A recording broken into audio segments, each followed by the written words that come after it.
సేవకుడు. దీని మీద ముగిస్తాను. నేను చాలా చెప్పాలి కానీ సమయం లేదు. సేవకుడు యాకోబు 5:14 ఒక మాట ఉంది, నేను చెప్పాను.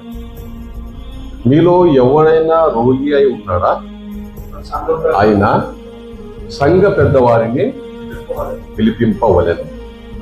ఇదే మాట నేను అయ్యగారి చర్చలో చెప్పాను.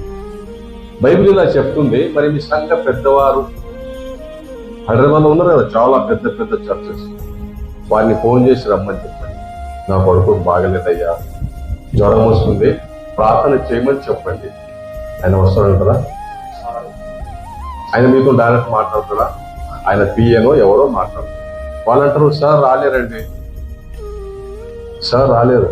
ఎందుకంటే చాలా పెద్ద పాస్టర్ కదా, రాలేరు, సమయం లేదు. యేసు ప్రభు గారు ఊరు తిరిగారా లేదా?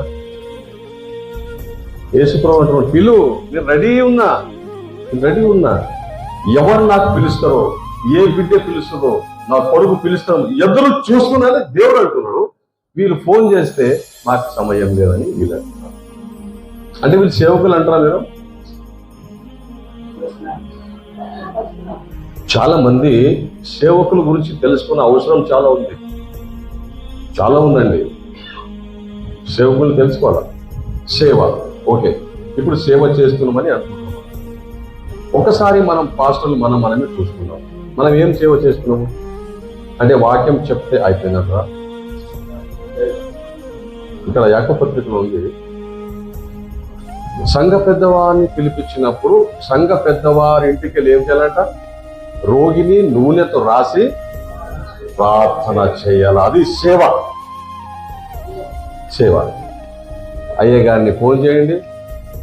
పెద్ద పాస్టర్ మీ ఇంటికి ఒకవేళ వచ్చినా కూడా అయ్యగారిని అన్ని రాగానే అయ్యగారు ఆ రోగిని వదిలేసి అయ్యగారిని చూసుకోవాలి. అక్కడ ఆ రోగిని వదిలేసేసి అయ్యగారిని కాఫీ, అయ్యగారిని చీరు, అయ్యగారిని వాటర్, ఏ వాటరు, ఫిల్టర్ వాటర్స్ అవి ఇవి అన్ని ఇచ్చి అయ్యగారు ముట్టుకుంటారా? ముట్టుకోరు, దూరం నిలబడతారు, ప్రార్థన చేస్తారు.